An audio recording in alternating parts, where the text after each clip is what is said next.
Welcome, baby. It's been a while. Synth Wars call-in show. It's Behringer time, baby. You know it.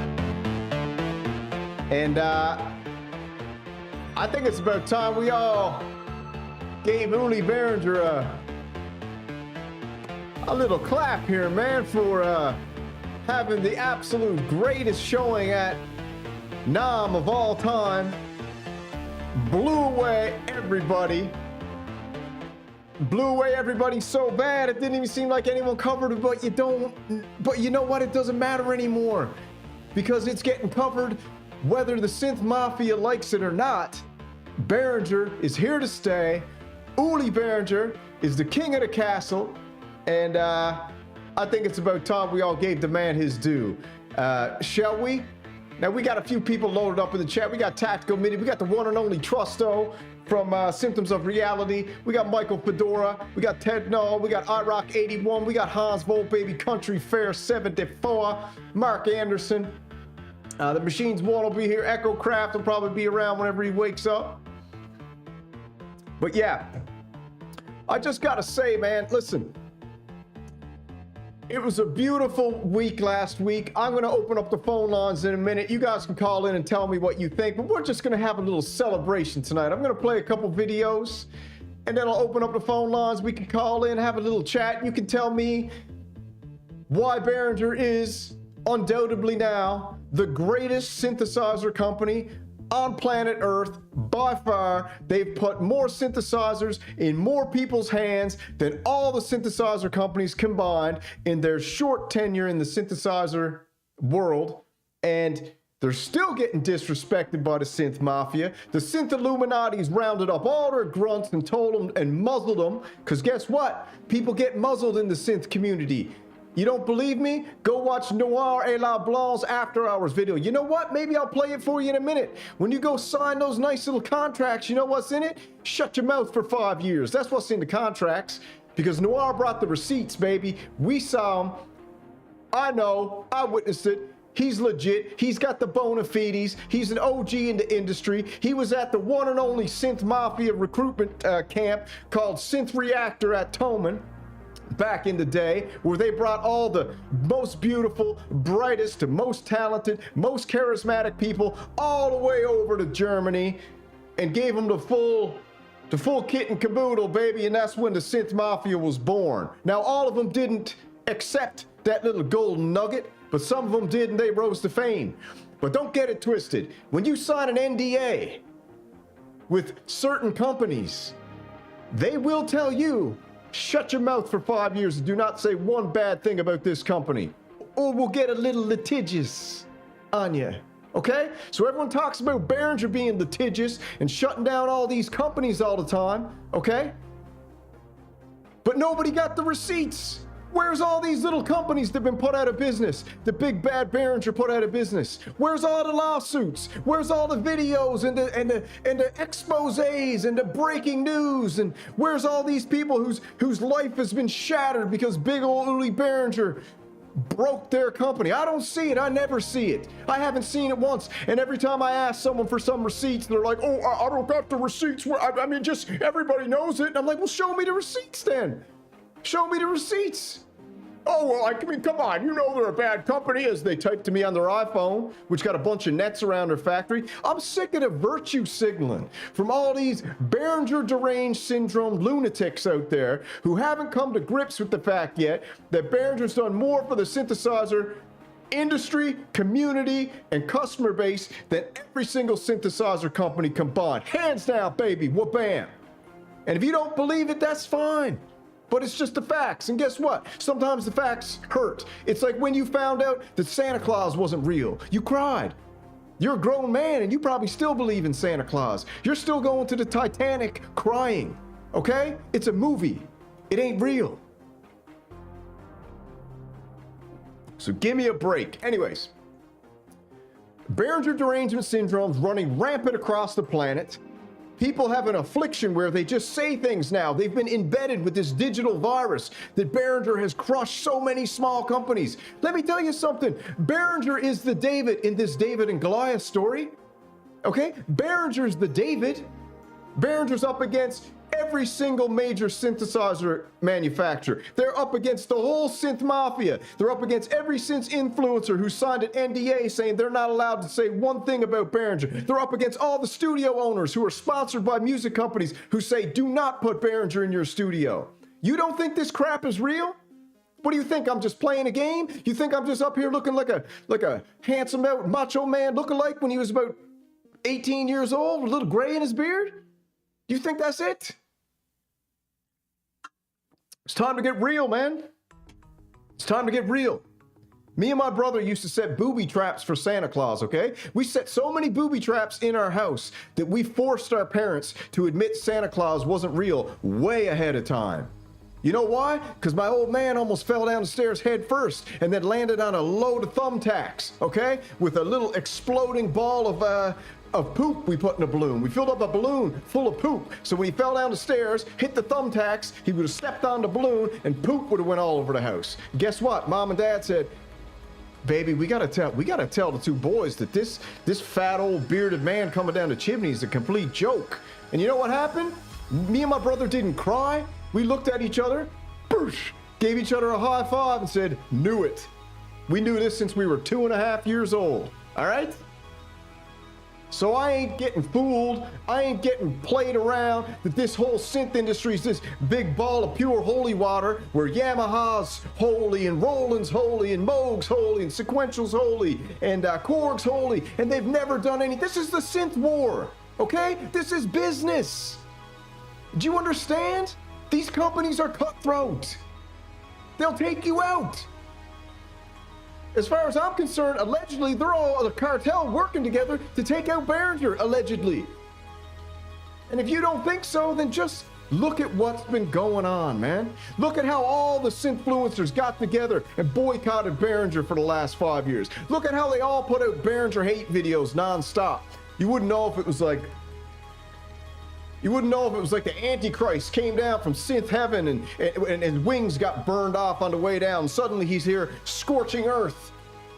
Give me a break, man. It's an honest man with a company that's working his butt off to put synthesizers into working man's hand, into bedroom musician's hand, in the nostalgic elderly man's hand who wants that synth that he sold because he felt so bad that he went and spent all that money on a synthesizer instead of putting his kid through college, okay? That's what Uli Behringer's doing. Uli Behringer's the real freaking Santa Claus, all right? Now, let's get down to business, shall we? All right, that's the opening monologue for the show. All right, okay. Here we are. Now, before we get too crazy, all right? Before you guys get all wild here and start losing your mind. I hate the Pro 3. The Pro 3 sucks, okay? The Pro 3 sucks. I want no part of it. The only companies I want a part of now are Erica Synth's Nightverb and Behringer and Arturia and Korg and ASM Hydrosynth. The rest of them, I don't want nothing to do with any of them. All right, now let's check out. You know what this video should be called? The top thing this is what I'm gonna call it. The top thing at NAMM 2025. The one, the only, most important thing of all NAMM. And let me break it down for you. It was Behringer, after a 10-year hiatus, coming back with a 2-floor booth. All their synthesizers there, with the JT16, the Jupiter clone, 16 voices, polyphonic aftertouch that works. We don't even know what it got, because they didn't even plug it in. I don't know, someone forgot the cable or something. That's apparently the rumor. They were short 2 cables. That's the rumor. Then we had the Pro 16, okay? The Prophet 5 clone, which if you want to get your hands on that little beauty, you better trade in your Toyota Corolla, your 89 Toyota Corolla out there. And that wasn't plugged in either because that was missing a cable. They forgot 2 cables. They got lost in the mail on the way over from Germany. But what they did have is they had... Why am I so angry? I'm not angry, dude. I'll tell you why I'm angry. Because I just listened to about an hour and a half of Behringer derangement syndrome on steroids, and I can't take it anymore, man. All right? We're gonna have to set up a debate, Sor. Trusto, you're gonna have to organize a debate. I don't care if it's Synth Samurai versus 10 of the most Behringer deranged synthopaths out there. Set it up, man. I'll go 1 on 10, no problem. I'll take on all 10 of them, and I'll knock them down one by one. I'll take them down one by one. Linguistically in a debate, obviously. Set it up, baby. We did the Synth Symposium, set up the first ever synth debate, intergalactic synth debate, Synth Samurai versus 10 Behringer deranged syndrome synthopaths, okay? You find them, you set them up, I'll knock them down. Trusto, how's that, baby? All right. Katanas, I know, I'm fired up. That's my wife down there telling me to relax. All right, I better chill out. Sorry. All right, I gotta quiet down. That's the missus. All right. All right, let's check out this here. The number one thing from NAMM 2025. All right. Yeah, we'll get Synth Punk on here. Where's Synth Punk? Someone call him. I think he changed his number. All right. Let's check it out. Now, this is Sonic State. I absolutely am in love with Nick Bat. If I was a woman and I was single and I knew he was single, I would be in hot pursuit over to the UK trying to get a date with that man. But I'm not. I'm a married man, and I don't roll like that, so I just want to throw a big bro out to Nick Bat, baby, because I'm going to play a little bit of Sonic State because he was one of the only. And I'll give a shout out to the Pro Synth Network, because 3 of the boys are Behringer bros now. They know it. Deep down, it's hard, though. It's hard coming out of the closet as a Behringer bro. Robbie, Kent, Andrew, it's hard coming out of the closet as a Behringer bro, man. It's a scary world out here, you know? But let me tell you something. The Synth Renegades got your back. So Robbie's a Behringer bro, Kent's a Behringer bro, and Andrew's a Behringer bro. But they're just easing their way into it, and I get that. But we need to welcome the boys with open arms, because it's the new era. And like I said, Nick Bat is the legend. I'm going to play the video because Pro Synth Network and Nick Bat were the only 2 people, basically, that covered this beautiful, absolute masterpiece. Okay, let's go.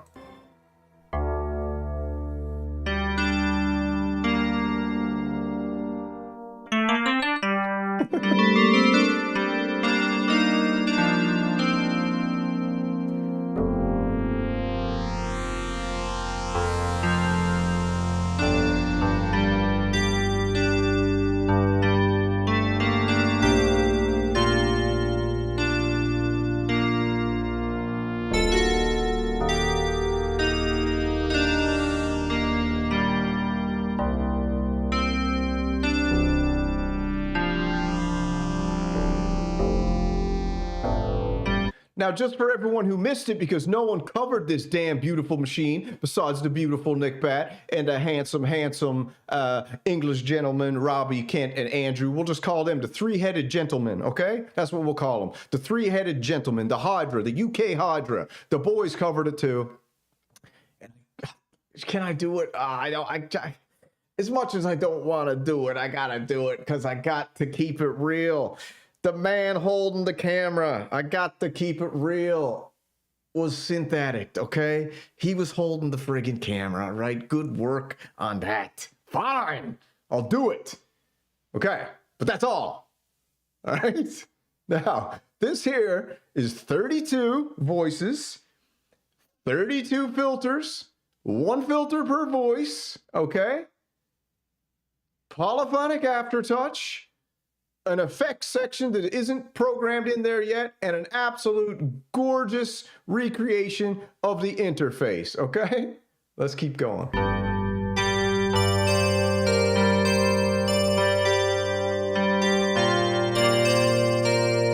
I gotta give credits where credit's due, all right, man? I gotta give credit where credit's due. I just gotta do it, okay? I just gotta do it. I can't just do that and not do that, but that's the last I'm ever doing it. You know what I mean? All right? Because I get pissed when I think about it.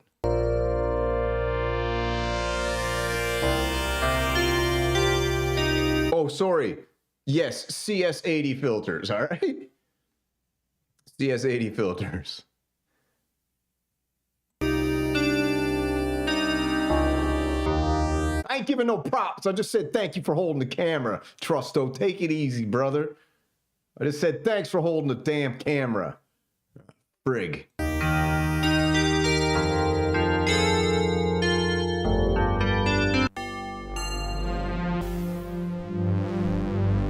What's up, Ray Jones? Still think you're a dickhead, though, so whatever. Sorry, not you, Ray Jones. Ray Jones is cool. The other guy's a dickhead.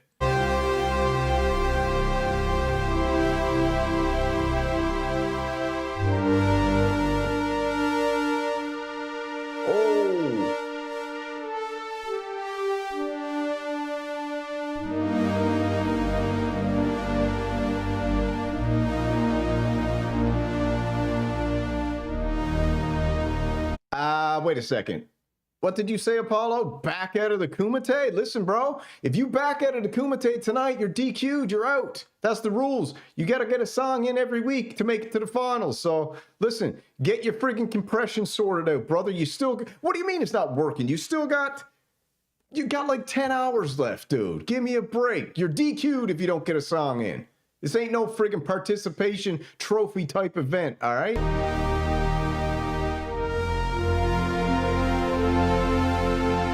Yeah, I want to thank Symptoms of Reality for firing my butt up tonight, man. You got me all fired up. So I had to get up here and just set the balance to the universe right again, all right? Thank you for that.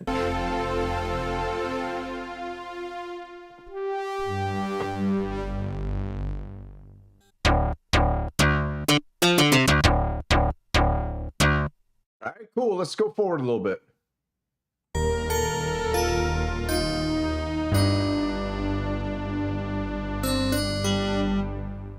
What do you think? There's only a cartel in the oil industry? You think giant businesses all in one group don't get together and plan releases and talk about, you know, I'm going to release this now, you do that one then, we're working on a polyphonic here, okay, we'll work on a monophonic over here, all right, we'll work on this over there, okay, you guys do that over there, we'll kind of like stagger our releases, come on, you know, come on, guys, we're all in this together, we're all making millions and millions of dollars, we don't need to be stepping on each other's toes, right? And then what happens? Uli Behringer comes in with a big steel toe boot, boom, kicks open the meeting room door and says, what's up now? Everything's free, basically.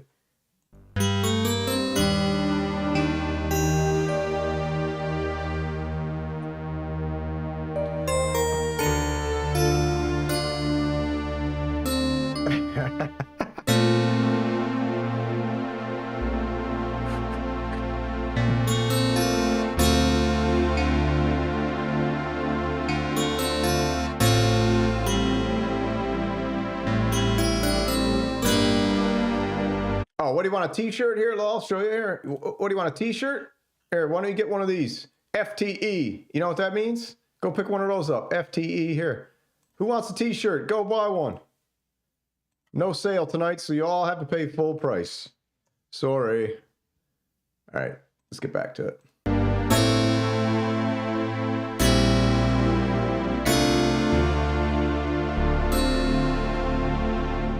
Exactly. Nice stereo pan.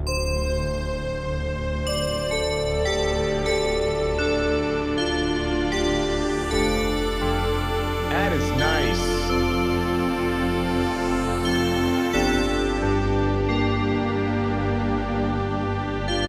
Yeah, I got no problems. You want an option? Take. I'll make a Digital Doom shirt. No problem. My Patreon? Yeah, I got a Patreon. Hold on. My Patreon. Let me see if I can pull it up. Synth Samurai Patreon. Synth Samurai Patreon, where is it? Synthesis. Got it here somewhere. Synth Samurai Patreon. See if I can find it here. Synthorus is not that one. Hold on. I don't even know if it's live anymore. They might have pulled me down because I made too much money. They might have pulled it down. See if I can find it. Maybe the FEC shut me down or whatever. I know where I can find it. Hold on. I know where I can find it. In here. Let's see. Let me see. Did you know that Amazon has a $50 million fund that they don't know, don't care. Let's see if I got the link in here.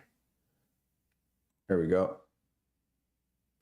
So here's my Patreon right here. Are you 18? Of course. So I don't got a regular Patreon, brother. My Patreon costs $15,000 a month. Okay. Who asked that? Where is he? Mark Anderson, Vintage Synths, Patreon. Yeah, $15,000 a month. You get my great-grandmother's ketchup recipe and kimchi recipe. You get a $5,000 synth giveaway every month. You get a 1 hour per week of deadly fight training skills. You get a weekly custom synth pipe and death whistle demo. You get weekly vintage sock auction. So the socks I'll be wearing in the demo, I usually wear these socks in the demo. Okay, so I'll be auctioning off these organic wool socks. And I give you secrets to the eternal life and mysteries of the universe. And I'll make you a custom Synth Renegade jerseys every year. It's $15,000, dude. If you're broke and you can't afford it, no big deal. This is only for the millionaires, all right? This is for the millionaires or for the synthesizer companies if they want me to close my yapper. There you go. 15 grand a month is what it'll cost. That's nothing. 250 grand a year, no big deal. All right, back to the news.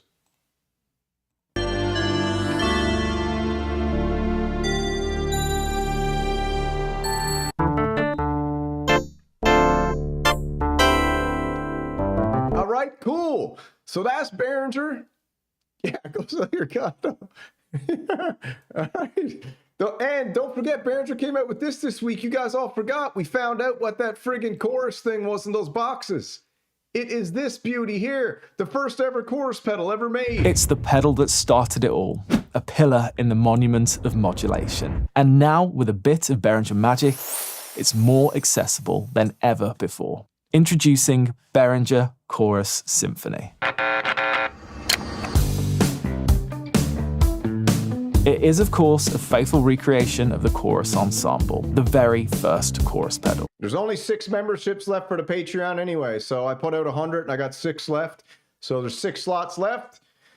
You know, it's no big deal. Let me say that again. The very first chorus pedal. It opened the floodgates for chorus pedals, and their impact on music is profound.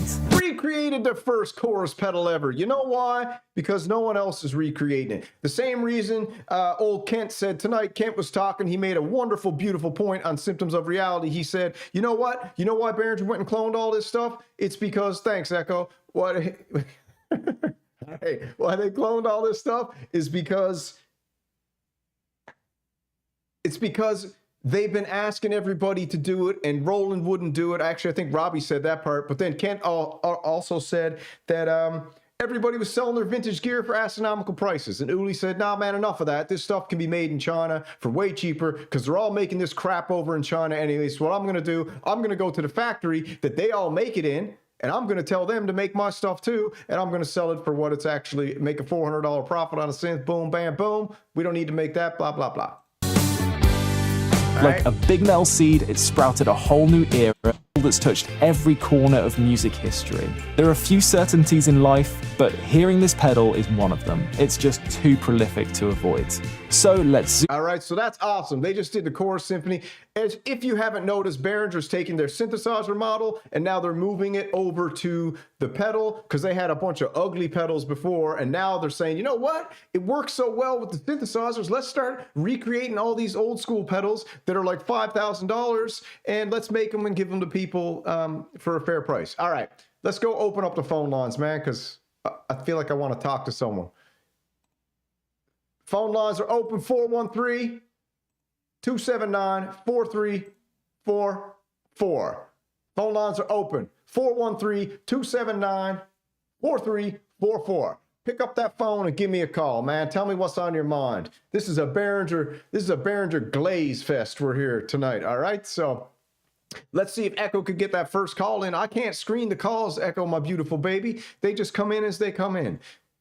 So we'll see. If Echo gets that first call, I'll be pretty impressed, actually, because that means he'd be quick on the trigger.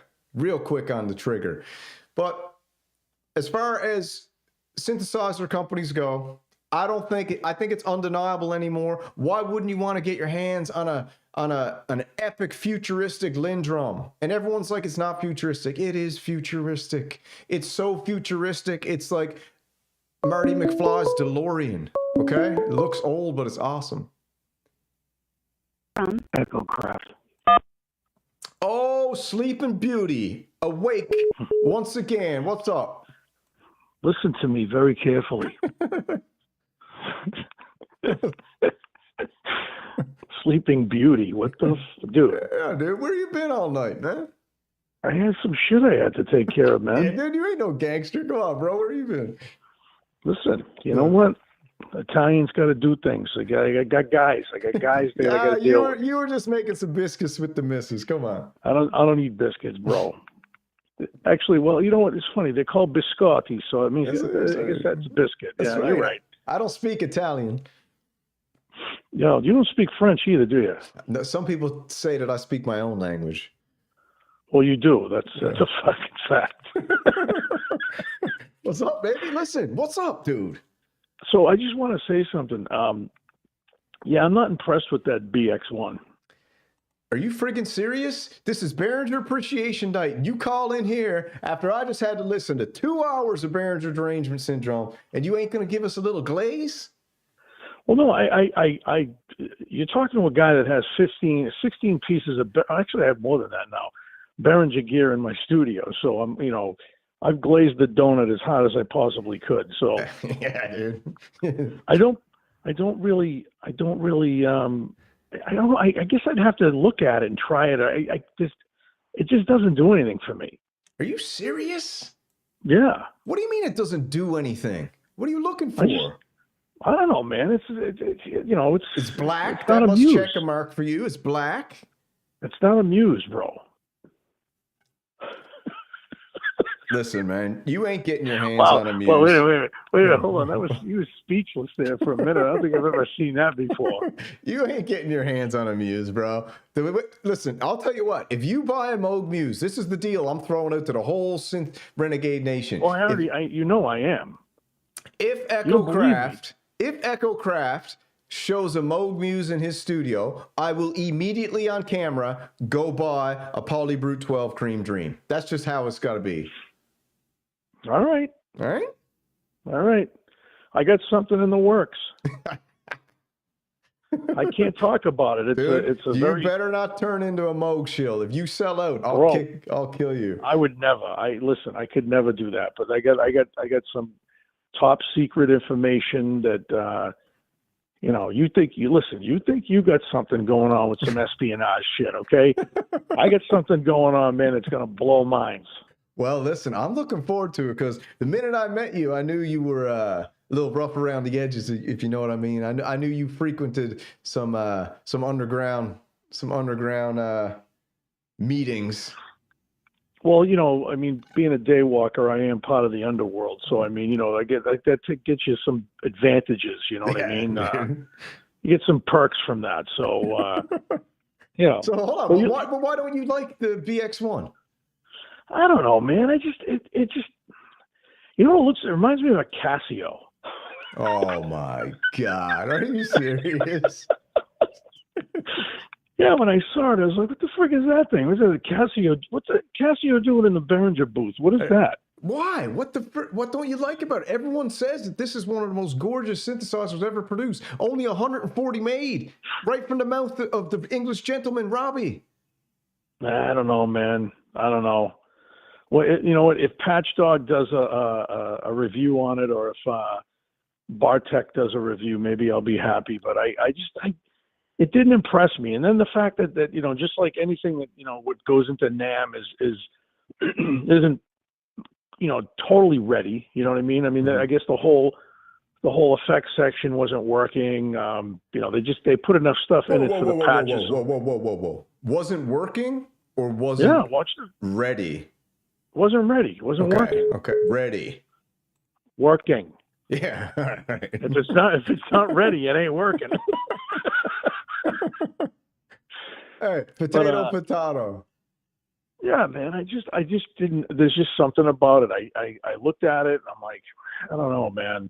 I got to say this real quick too. I watched another video today of a guy. He just unboxed the Wave and he's playing it, and all I'm hearing is bells. And I'm going, man, if I want bells, You know, you got to buy a DX7. Holy you know what I mean? Like, crap! Here we friggin' go. So I don't know, man. that's 2 Behringers you're knocking tonight. Are you serious? All right, now I'm going to throw some. I'm done throwing shadow. Now I'm going to throw some light on some stuff. All right. Yeah, shade. So, it's shade. Shadow for me, bro. I'm a day walker. Remember, there's no shade, bro. It's all shadow. You're from the shadow layer. Yeah. So listen. So Hans Volt turned me on to something that he did with the grind, because he got the Behringer grind. Mm-hmm. And I got to tell you, I'll play that in a second, actually. Dude, I was blown away by what he did with that thing. Hans You're an older adult. Yeah, Hans is the man. People don't understand. Hans Volt, he knows his shit about synthesizers. People don't know, man. People don't know. He's a hidden gem that once unleashed upon the world, they will quickly realize that this man is probably one of the greatest synthesists of all time, actually, to be honest with you. Yeah, he knows his shit, you know. And I'm going to another shout out to another one of our boys, and that's, I have to say, you know, I'm very impressed with the Machines ones. He's got the Behringer 2500 rig, and I'm very impressed with the sounds that he gets out of that thing. Mm-hmm. So shout out to that boy. But I got to tell you, the grind, I don't know, man. It's sitting in the basket in the Sweetwater. Just order it tonight, menu. then, dude. Order it tonight. Come on. You already missed Friday buy day because you were sitting around on your wallet. Buy it tonight. Friday buy day.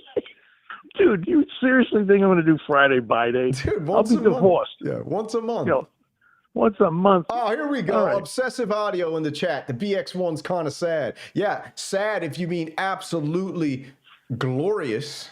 You know. Who was that? Obsessive audio says the BX1 is kind of sad. I don't think so, bro. Obsessive audio. Sad. I'm gonna subscribe to your channel for that one, bro. All right, fine. You got Obsessive audio. You got another sub from Echo Craft here.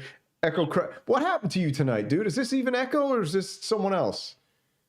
No, it's me. I had some stuff I had to do tonight, and I'm just trying to, you know, I got a patch over my eye again because I couldn't really see very well. So, you know, it's just I'm riding the storm out here, you know. But what do you think of the Night Verb?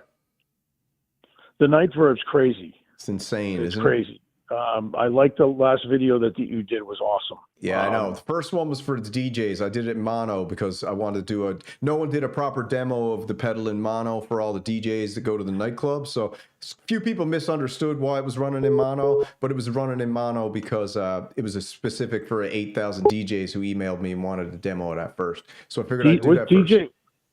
DJ Khaled emailed me, actually. He was like, can you do the Night Verb? He was like, but this is another one. I was like, you got it, DJ Khaled. He's like, another one. Doesn't DJ stand for doesn't jam? Hey, I don't know. That's what everyone thinks. I don't know, man. So I was like, DJ Khaled, baby. I was like, DJ Khaled, listen, man, tune in tonight. I'll do I'm not supposed to do what everyone wants to hear it in stereo, but since you're the man, baby, I'll give you another one, and I'll do it in mono. All right. Well, so the Night Verb definitely sounded awesome, but it's not. I still think it's worth $299. Yeah. I don't think it's worth $600, man. I told you today. I said I don't think any pedal. $349, I think. I paid $399. $399. I paid $350 for my Strymon Blue Sky, Big Sky, right? Mm-hmm. And I paid I paid $399 for the Collider pedal, mm-hmm. right? And that's still too expensive. I told you $2,000 is the limit on a synthesizer, and I think $300 to $350 is probably where I'd go on a pedal. I don't listen, bro, I told you the other day, I got no limits. Like Master P told me and my brother, we ain't got no limits, baby. Nah, nah, nah, nah, nah, nah, nah, nah. Ooh. Listen, I got limits. You don't even know who Master P is, do you? Yeah, he's a freaking.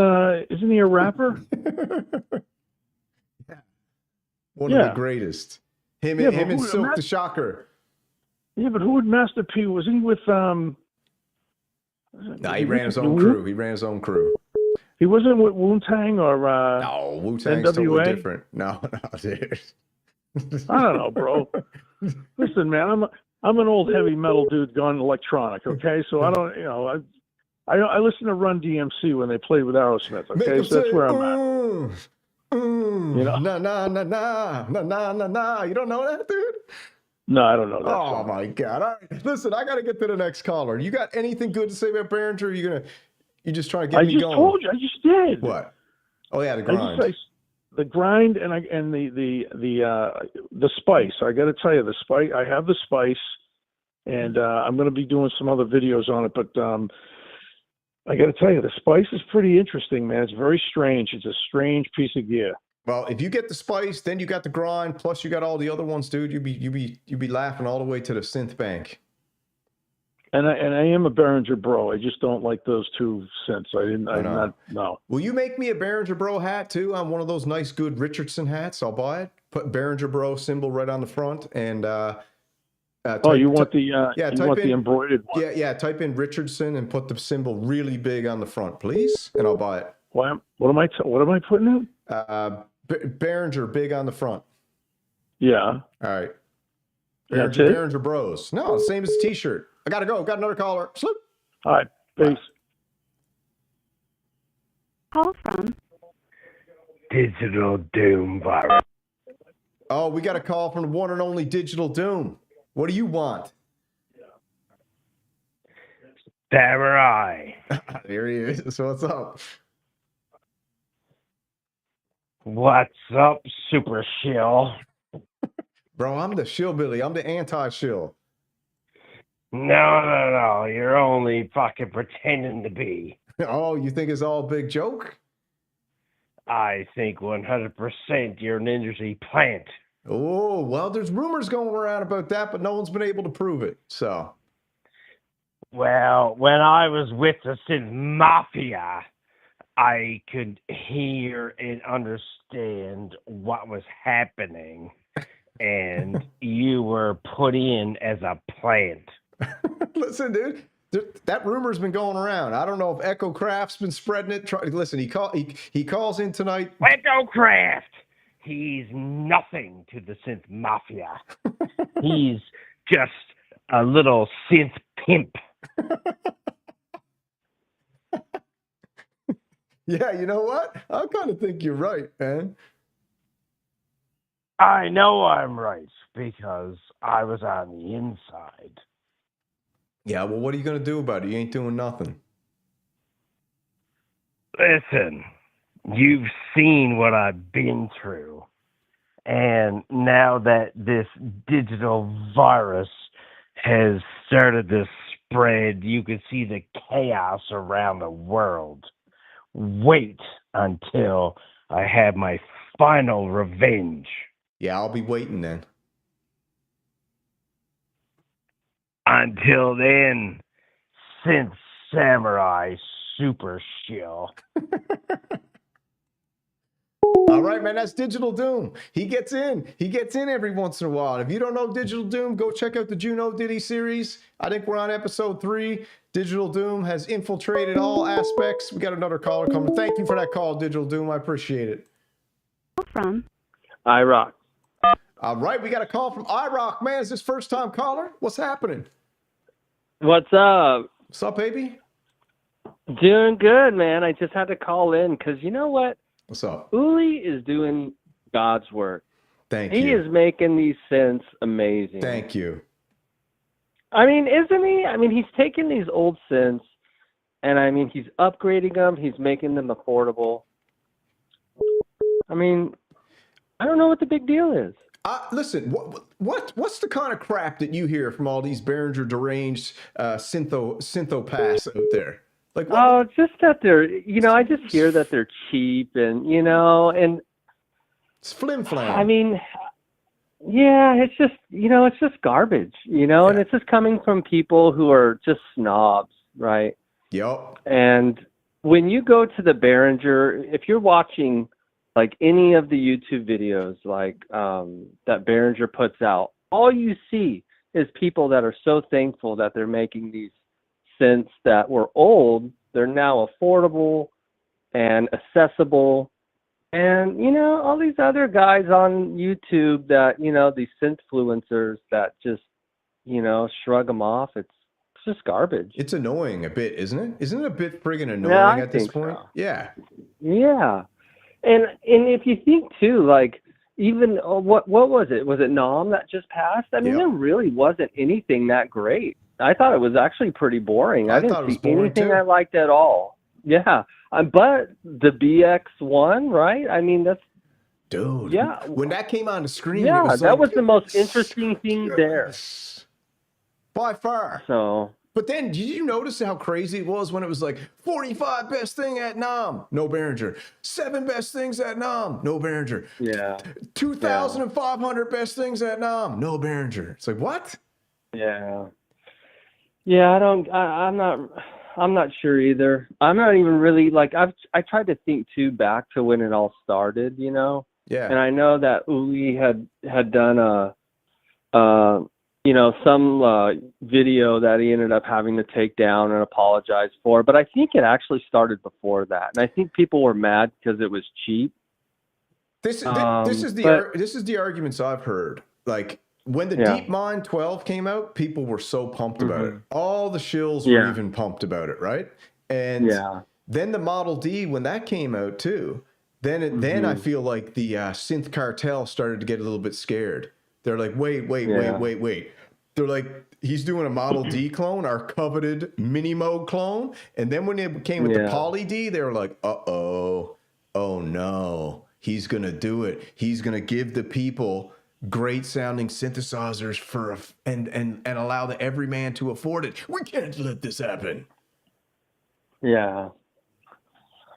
Yeah, I mean, you know, if it's hurting their feelings, I mean, you know, there's just I think too, they have to be in the minority, because the everyday working person that goes out and works 40 hours a week, you know, and these guys, they have families and mortgages, and, you know, they can't go out and afford $5,000, $6,000 synths. And if they do, it's a dream come true to them, you know? It's like, right. wow. And yeah, for sure. And then, you know, you've got Behringer putting out this stuff, and it's affordable, and you can get it. It's accessible, right? It's not like you have to wait on Reverb for something to pop up that's cheap.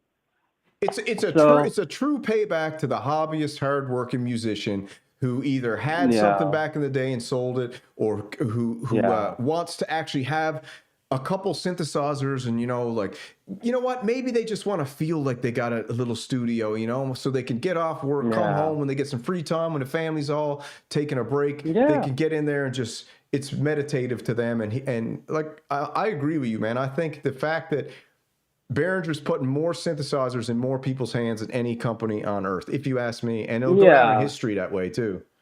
Yeah, and honestly, it should be praised. I mean, I really don't know why it's not. I mean, you know, if you can make something that's affordable.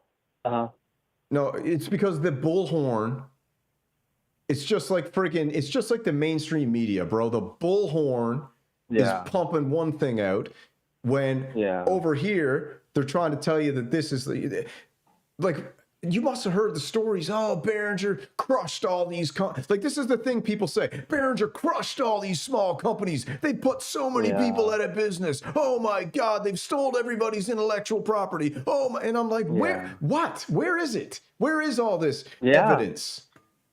Yeah, because I haven't heard of one company that they put out of business. Not one. Yeah, you know what? If all these guys are just running their mouths, gobshiting all the time about this crap, make a friggin' video expose, show the lawsuits, show the receipts, do interviews with the people that got put out of business and their lives got ruined, because this is the story that's like purported to everybody.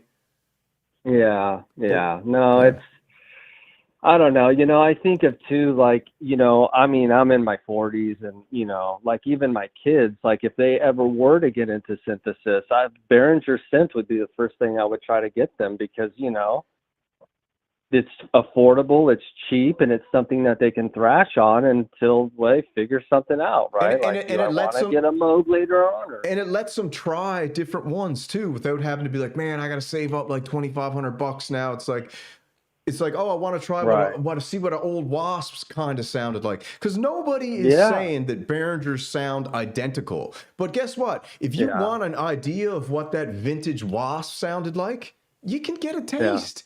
You know, if you want to feel like what that Model D sounds like for $250, you can get a taste. You know? And I mean, another thing too is, you know, like, whenever I'm in like shopping for a synth, one of the things I always go to is, have you seen the synth tube guy? His name's Jexus.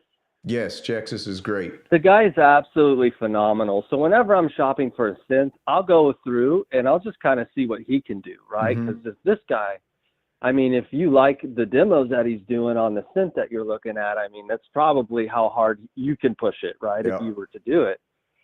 So you look at like Patch Dog, right? And I mean, he's making his little music things that he does when he's promoting Behringer stuff. I mean, it sounds great. It's friggin' awesome, so dude.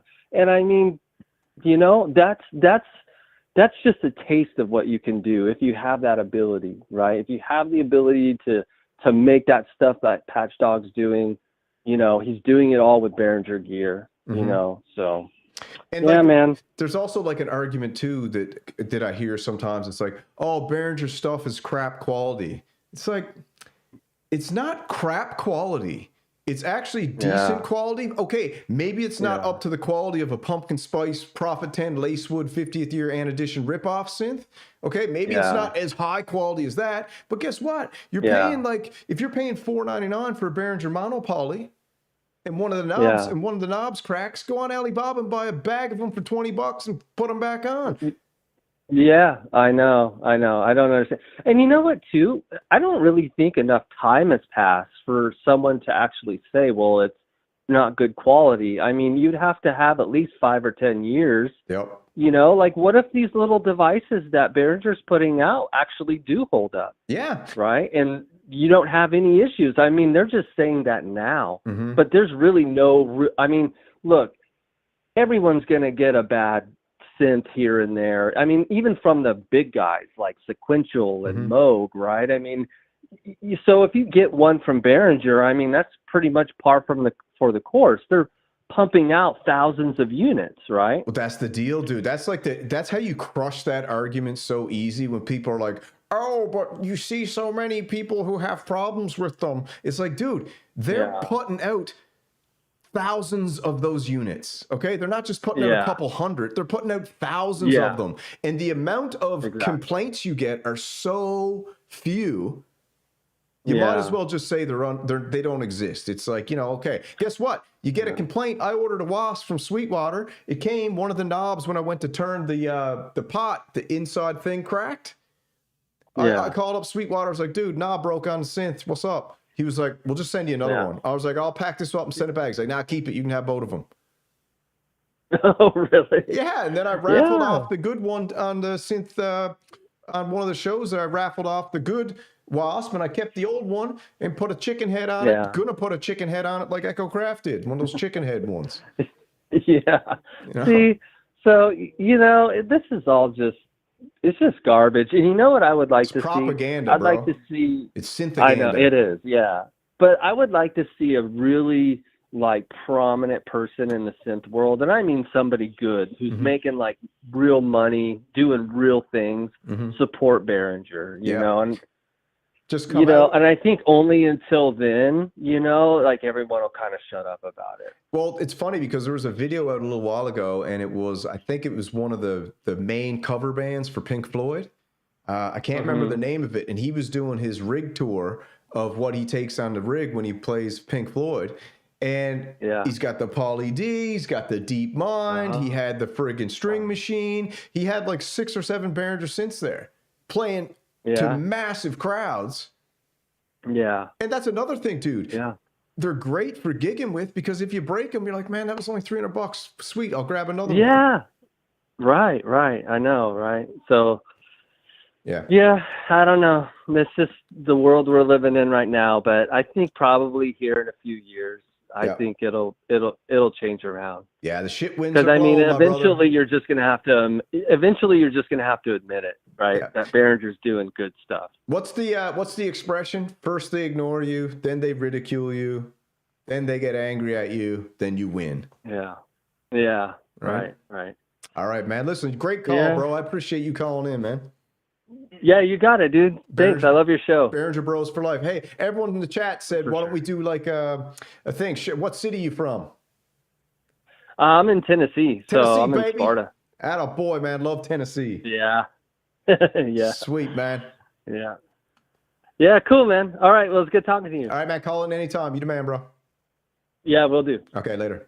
All right, bye. What a great caller from Tennessee, man. Super sweet. Behringer Bro for life. I think we've hashed it all out here, man. I think as far as a debate goes, I don't think that anybody can win a debate against a Behringer Bro. It's almost impossible. Like I was just saying, you could get a Behringer Bro or a Synth Renegade adjacent Behringer Bro and sit down with 10 Behringer Derangement Syndrome Synthopaths, and you can blow them out of the water. You just crush their arguments like beer cans.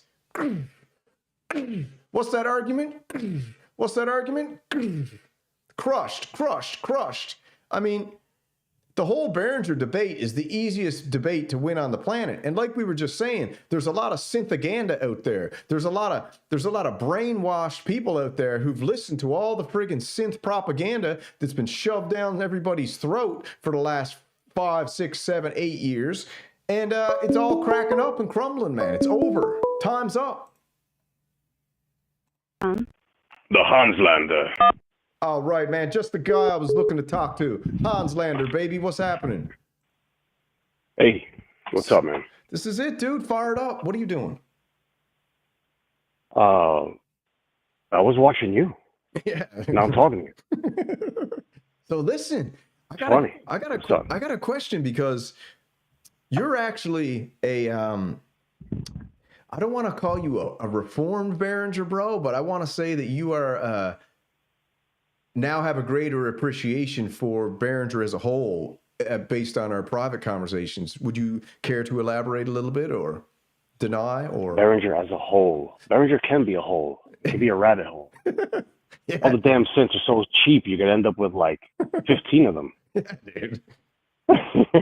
You'll have a studio. No, but you know, full. no, seriously. I mean, well, let me think about this. Well, when I first got to DeepMind, it was before I really got heavy into vintage. Mm-hmm. And so I played with it, I jammed with it. I found that it didn't have really a deep bass, you know, and I was really looking for that. And then I ran to the Polyvox. So when you go from the DeepMind to a vintage Polyvox, Mm-hmm.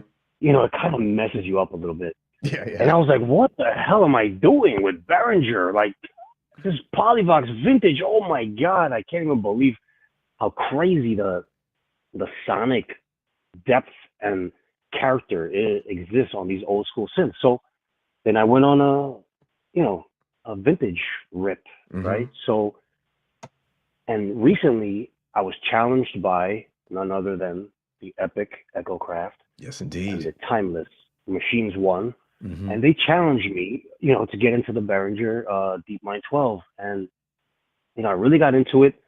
I was messing with the mod matrix, which I never really messed with before, just lightly. But Machines One was telling me how deep it is and how you could control so many parameters, which, you know, I really didn't give the DeepMind a chance. And this is what happened. I evolved over the period when I went from, because I had the Behringer Model D, I had the Neutron, and I had the DeepMind 12, and eventually I had a yellow TD3, I had a blue TD3, and then I had the yellow TD3 MO, Mhm. and then my wife bought me the Behringer Pro 1 for my birthday one year, which is, if your wife is buying you a synthesizer, Yes, you know indeed. you're doing something right. Yes, indeed, dude. No, that ain't that a fact, You know? bro? So then I went to this Behringer purge period where I sold the Neutron. I sold the three TD3s, Mhm. I sold the Behringer, the D, right? And when I got back into the deep mind and was exploring it, I realized, I just need to treat this the way I've been treating all my vintage synths. Like the monopoly, I go to the monopoly for very specific sounds, the real monopoly, not the Behringer. Yeah. No offense. And I know I can get these nasty, gritty basses out of the monopoly. So when I want that, I go to that bad boy. When the Oberheim expander, that thing is crazy, and I know I can get these really complex textures. It's 6-part multi-timbral. Mm-hmm. You can get 6 different filters. You can get some really crazy sounds. I know what I can get out of that. I know what I can get from my Altair 231, which I love immensely. Mm-hmm. And I realized after really programming the Deep Mind is an amazingly deep synth, and you can get such crazy sick sounds, complex textures, but you're not going to get the bass. It says Deep Mind, but you're not going to get deep bass out of the Deep Mind. Mm-hmm. You're going to get deep synthesis out of the Deep Mind. You can explore. Yeah, man. And I really realized, like, you know what? I got to give Behringer how do I put this? I have to put it in a category of like lead sounds and really interesting textures. And when you really discover what the synth can do, and you don't try to push a synth beyond its limits or try to make of course you can make a song using every part from one synthesizer. But if you really take advantage of all the strengths from all the different tools in your arsenal, mm-hmm. That's really where the magic lies. And the Deep Mind's amazing. So I'm sorry, Uli, whatever the hell your name is. I apologize for my past transgressions and hate toward Behringer. This is Synth Confession, bro. You are hallelujah. Yeah. Can I get an amen? You can get a hallelujah, baby. You can get 10 cutoff filters, take 4 resonances, take 6 LFOs, and then take 4 waveforms, and you be relieved of your synth sins, my brother.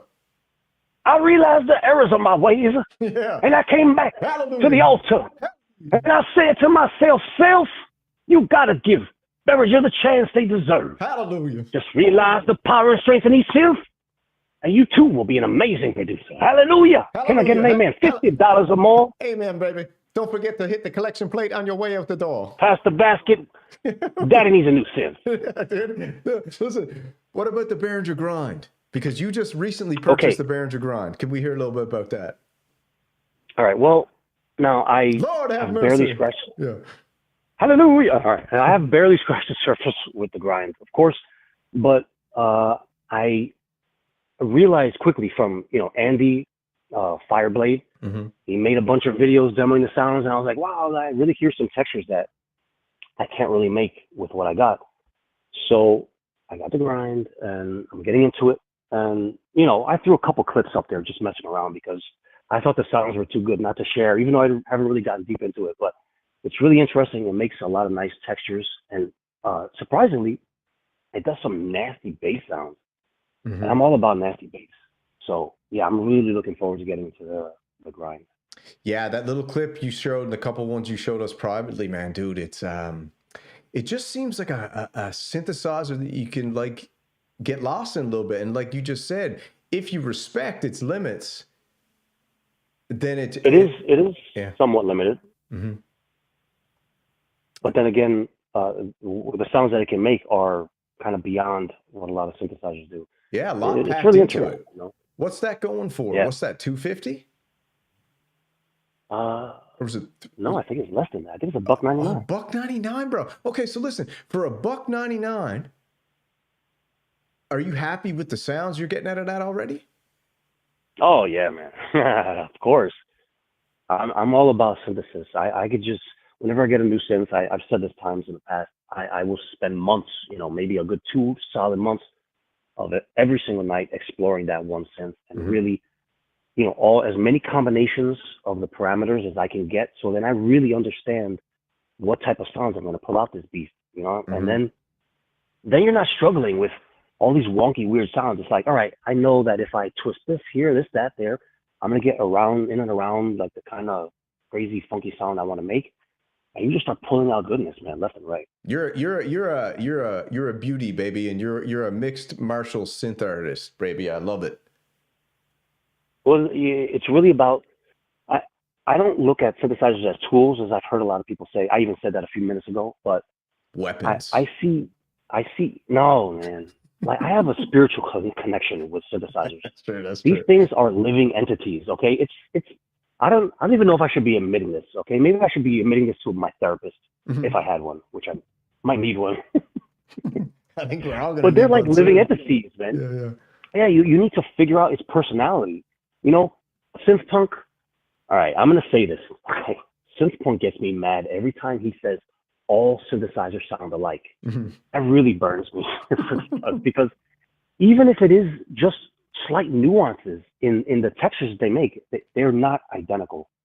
They're just not, and I refuse to say that all synths sound the same. They are alive, though. You're right. That's a beautiful way to put it. That you're establishing almost like a connection with a different life form, man. Because the sounds they put out are just insane, dude. Like, and I know me and you have totally different styles. You know, you're a sound design demigod, and I'm a preset playboy. So, but we do meet in between every once in a while. You know, at the synth ranch, and it is a spiritual experience. When I get down with the synth ladies, it is spiritual too, man. It's a connection.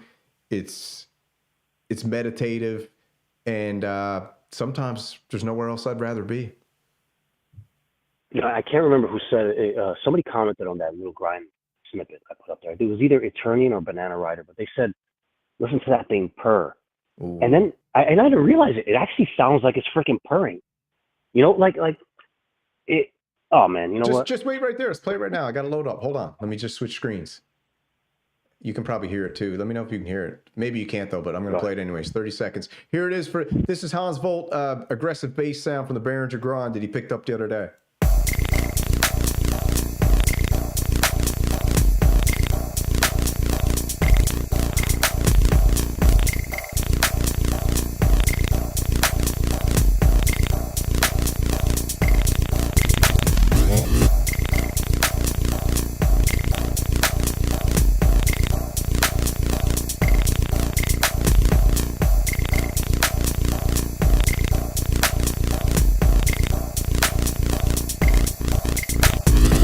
That's a taste of what the Behringer Grind, I don't know if you could hear that, Hans, but everyone else could. That's a taste of what the Behringer Grind for $199 in the hands of an absolute wizard who's in love can make. That is fat and dirty, just like Fisk said, man. Beautiful. And it is purring.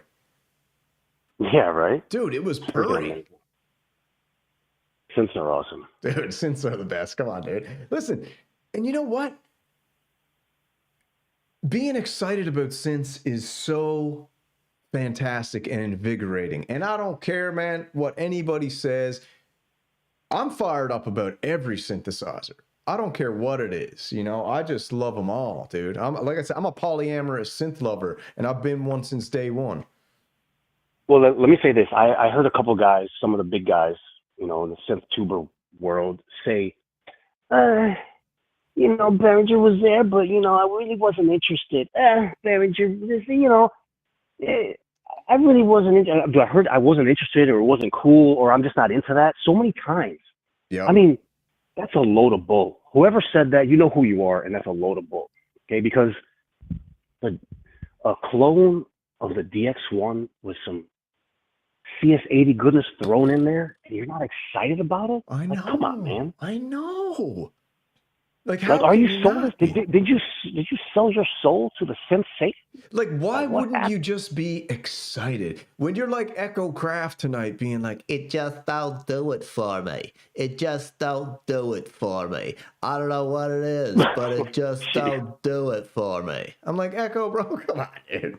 Listen, man, I Echo has guys, and I'm not saying anything about Echo, all right? I don't want to meet Echo's henchmen out here in the wilderness. Hit that like button. I don't want to meet his henchmen either, man, because you don't want Echo rolling up on you deep with a pack of vampires. And Echo's gonna be like, listen, I got a couple of guys, and they've been talking crap about me. Hey, Vito, Tony, I need you to handle these two clowns. And then that's the last you see of either one of us. Yeah, it's like on the news. Weird dude in Macho Man sunglasses has been found in a river. Breaking news. Breaking news. Synthesizer and a gas mask was found in the lake. Yeah. You know? Breaking news. Breaking news. A man has his head crushed with a polyvox. Oh, damn. That's too far. All right, man. All right. Listen. I think you know what, Kumite tomorrow. I got to work on my track. Kumite tomorrow, man. You the man. You know I love you. No Diddy. And keep it real. Always enjoy talking to you, my brother. Slew. Oh, wait, that's your line. All right. Take care, fellas. Yeah, peace. All right, man. Uncle Jerry, I think you said you wanted to call, man. Hit that line quick, man, before we go. Uncle Jerry's World. I like having Uncle Jerry as the last call, man. So the phone lines are open. Let me jump back over to the phone lines. Well, bam. 413-279-4344. Uncle Jerry, whoever else gets the hotline, I think we'll take one more call. And if someone else calls in before Uncle Jerry, then we'll take another call to try to get Jerry on the line. Uncle Jerry. Hey, baby. What's up, Big Daddy? What's happening, man? Long time no talk. How you doing? Hey, we there, man? Oh, bro, we're live and in color. Where are you calling from? What city you calling from? I'm from Hickory, North Carolina, brother. Attaboy, baby. How's everything going, my brother? We're getting better. Hey, I got a little perspective on this.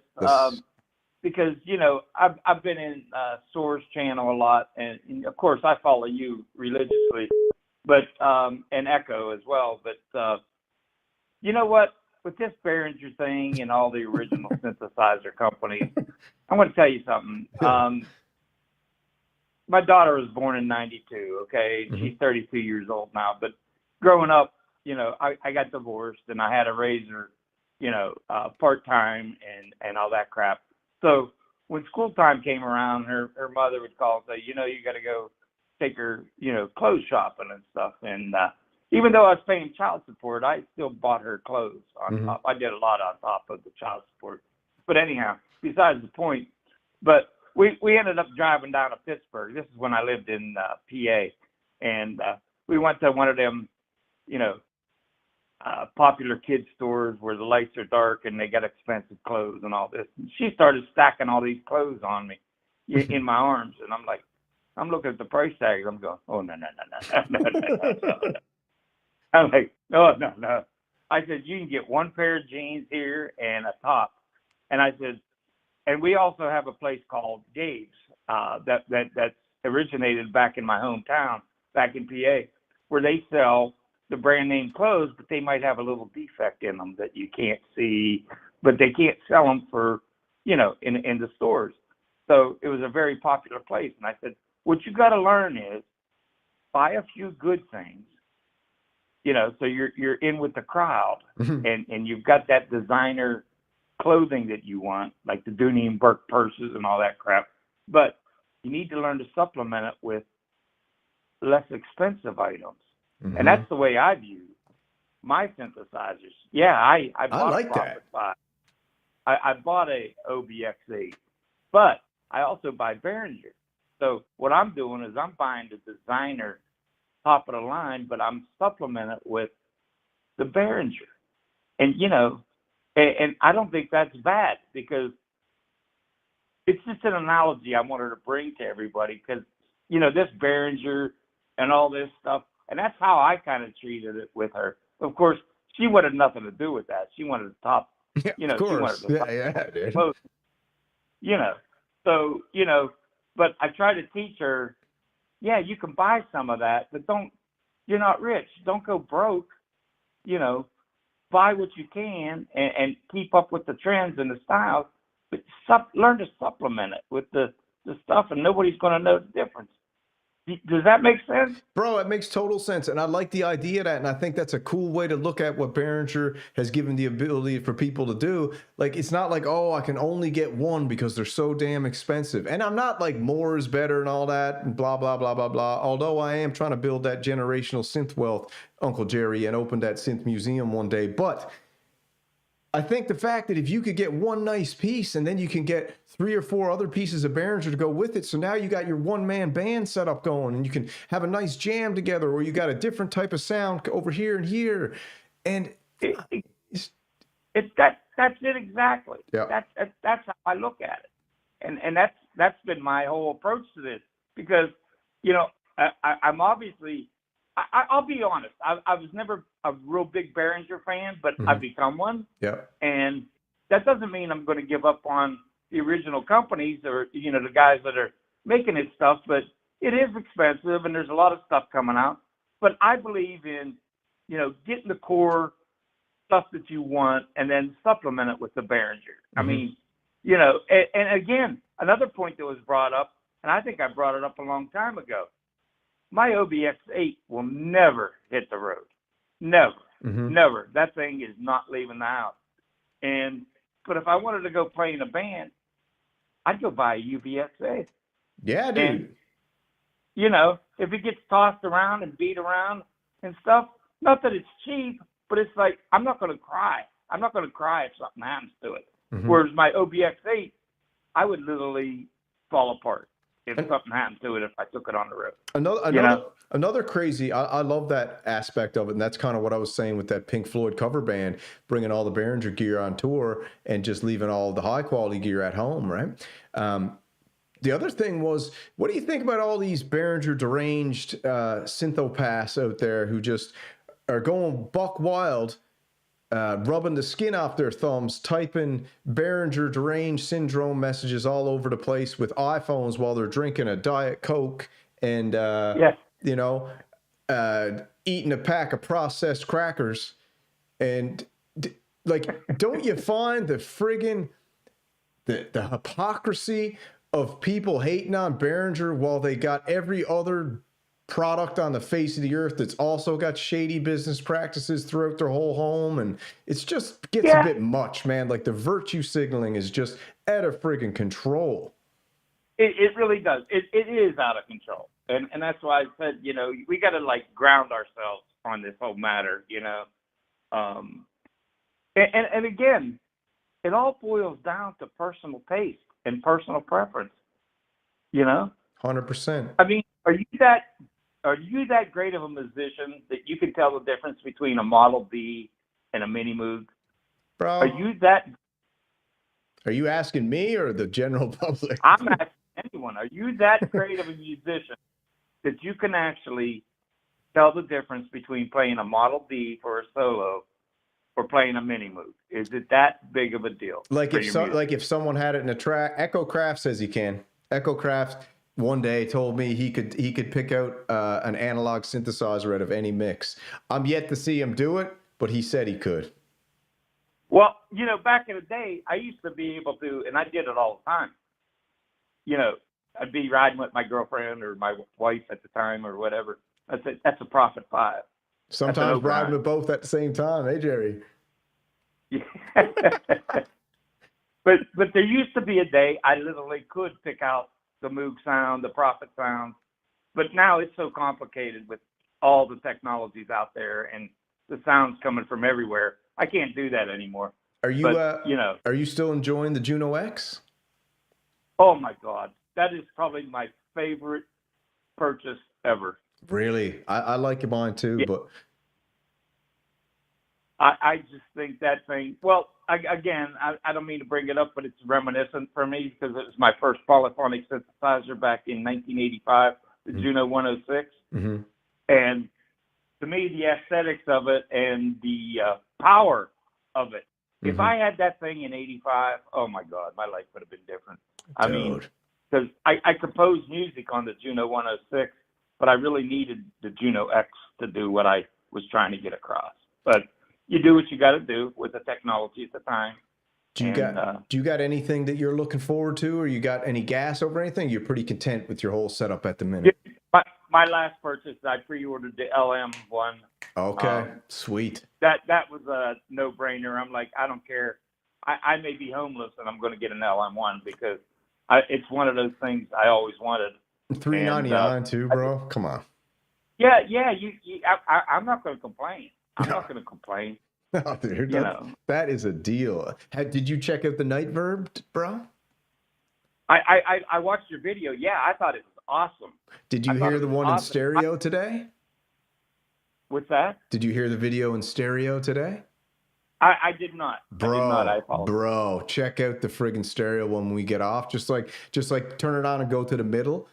It is absolutely bananas. I will do that. Totally bananas, bro. Honest, you might buy one after that. Your streaming stuff. I mean, it caught my attention about it, and I have the streaming stuff, and again, I'm still setting stuff up. I mean, Yeah. I jumped into YouTube too fast. Yeah. My studio's not ready, and I keep telling people that. It's like, be patient with me. No pressure, bro. Just roll at your own pace. Yeah, exactly, and that's what I'm doing. I took the pressure off myself, and I figured, well, if I want to go live, I'll just do it here. Yeah, bro. Some of your best lives were the ones you just were hanging out on the porch chilling, just with the iPhone. Yeah, That's the beauty. Is the iPhone sounds great. Yeah, that's the way I'm looking at it, my brother, because it's like you can get all wrapped up and say, well, I need a good background. I need to make sure this is it. Fuck that shit. Yeah. Excuse me. My channel's called Uncle Jerry's World because that's what it's about. Exactly. It's not all dude. about synthesizers all the time. Exactly. And It's listen, about- man, you're never going to be able to tell which video is going to be good, which is going to be bad. I don't even care about any of that crap. Just be like, if I feel like I got something to say, let me whack the camera on. The mic in the iPhone is deadly. The video quality is amazing. You talk to everyone in the chat, have a laugh. And guess what? Then next day, maybe you got things set up and you do some playing and stuff like that. I think the whole beauty of this whole technological advancement we're in now is everybody's got their own broadcast if you want it. And if you don't overthink it and you just go with the flow and roll and just do whatever your gut tells you, man, it's a wonderful community and time and connection you can make with everybody. And Samurai, my brother, I'm telling you, I really adopt them that way. It's like, I don't care. I keep telling people I'm in the middle of remodeling. I'm in the middle of this. I'm in the middle of that. It's been a fucking couple crazy years for me for a lot of reasons. And I'm just like, fuck the background. I'm just going to, if I want to say something, I'm going to get on there and talk. Yeah. Or, if I want to play, I'm going to set myself up to play like I did a couple times. But I'm in the process of changing that right now. Yeah. And unfortunately, I pulled my back out while I was doing that. And again, there's another setback. Well, hopefully you weren't swinging around those Echo Craft swords.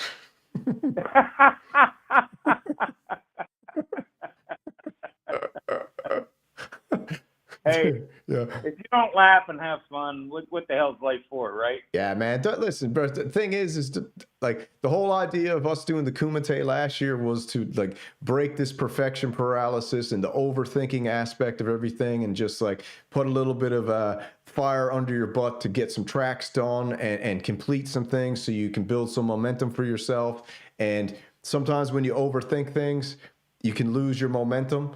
And sometimes it's just better just to roll with the flow. And if you got an idea, let it unfold and put it in the back of the tank while you're doing another idea that you can actually do in the moment, Absolutely. And what I found is I'm the kind of guy, between moving from PA, I set up myself a little controller while they were working on the house and stuff. Because I packed up my studio and everything. Everything was boxed up and everything. So I'm like, well, I got to still play, so I bought a little piece of shit, Elise's, a V25 controller, just to use with my VSTs at the kitchen table. Mm-hmm. So I had my PC on the kitchen table while the guys were doing work in the house, and at night, I would just, lay down tracks with that. Mm-hmm. And that's what I'm doing right now as I'm moving stuff into the studio. And it's like I totally changed my mind again. I had a design and it's changed I don't know how many times already, and I had different ideas, and you can really get caught up in this stuff. So you have to sit back, think, and say, okay, I'm going to do my YouTube lives from my studio because that's where my gear is, right? Yep. And I was complaining about it before to myself because I don't have enough room in here. I don't have enough room for cameras. But after I rethought it and did all this, I thought, well, no, I can do that. Why do I want to take up my living room when I could just put a couple cameras in my studio and do my lives from there, whether they're good or bad or whatever? Who cares? Who cares? Bro, who cares? It's about, who gives a crap? Like I said, we're doing this for community, to have a good time, to meet like-minded people, because there's not many synth people out there. As you know, it's a lonely world. When you're into synthesizers, not many people understand what you're doing or the passion. So the beautiful thing is building a community, to me, is more important than having a great video. You know, just a video's a video. You're only good as your last one anyways. No one watches your old crap. So exactly. And that's the thing that thrills me more every day in life, is being part of this community. I mean, seriously, I mean, I work at home, okay, so I'm not out socializing as much as I used to. And, you know, I'm on my way to retirement, so, you know, I don't have the energy to go out and meet people, or I don't even want to date, you know what I mean? I'm happy. I got enough here to do it myself. I'm happy living by myself. I'm happy doing what I'm doing, and that's okay. But what makes it really nice is being part of this community. You've got friendships. You've got people that you're talking to. You're learning things. We're sharing things. And I'll be honest, stepping back in time, when I was a keyboard player growing up, if you had other keyboard players in town, they didn't want to share their secrets. They didn't want to talk to you, man. It was like, I'm good, and, you know, go buy a synth, and, you know, I mean, that's the way it was. So to me, being at the place I am now with all this technology and all this stuff, I can finally afford the synth I've always wanted. And I actually bought too much. I need to sit back and learn. But I just went on a rampage, and, you know, I guess that's what happens through life. But there's some great communities out there, man. I know that Soar's got a great community going. Like, I find what's happening now, as I'm watching it happen, like from the 40,000 foot view, I'm watching like Pro Synth Network, Soar, Echo Craft, Hans Volta, Machines One, Uncle Jerry, Trader to the Living, Space Capsule. You got all these guys. And more. I can't say everyone's name, but you got all these guys with channels, and you got from bedroom musicians to daily live streamers like Soar, to like once a week news shows with Pro Synth Network. You got Sonic State, you got the big guns, and then you got all the shills as well. And I've always said I love the shills. I love watching shill videos. You know what I mean? I like watching shill videos. I like them because it shows me what the new synthesizers are, right? But the beauty of all this is there's room for everybody, and it seems like the communities are starting to intertwine a bit, and everybody's getting to know each other more in different. It's cool, man. I like it. Yeah. I really like what I see developing. I really do. I sit back and I go, man, this is really getting big. You know, it's getting interesting. For sure. Yeah, to say the least. And the live streaming, just to, don't mean to cut you off, the live streaming aspect of what's unfolding in the synth community, because the synth community seems to be a little bit behind pop culture. And if you're into pop culture, you understand that the live streaming is where it's at, because as you know, if you make a video and edit it and put it up, it's like the juice is not worth the squeeze, in my opinion, because then you get a bunch of comments, you got to comment to, you're not having an interaction. Whereas if you just go a live stream, even if you're just sitting on your couch, now the juice is worth the squeeze, because you're building relationships, you're talking to people, you're learning from people, and people in the chat are getting together. So live streaming is a much more fulfilling way to participate in the YouTube community, if you ask me, as a viewer and as a host of some type of show. My man, I couldn't agree more. That's exactly the way I feel.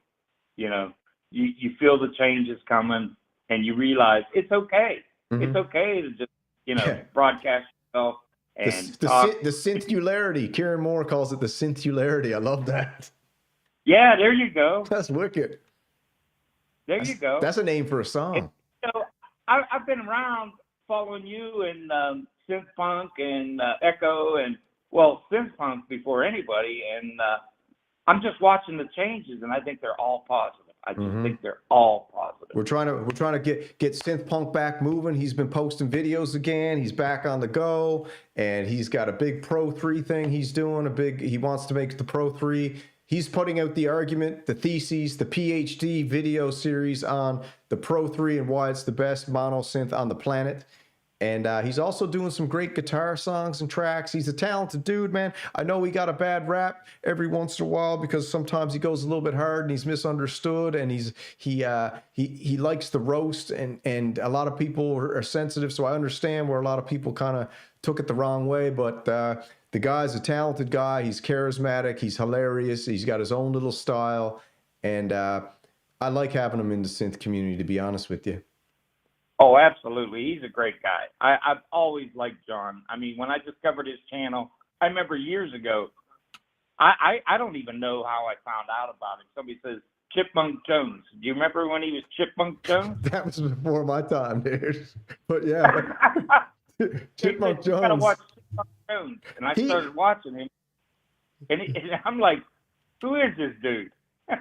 He should bring back some old characters. I was trying to get, because John, aka Synthpunk, he's made for live stream, right? He's absolutely, he's born for it, and I'm hoping he'll get his live stream set up, because that's where everything is these days. That's where the heat is. That's where the game is being played at the moment, is in the live streaming arena. Yeah, you know, Synthpunk.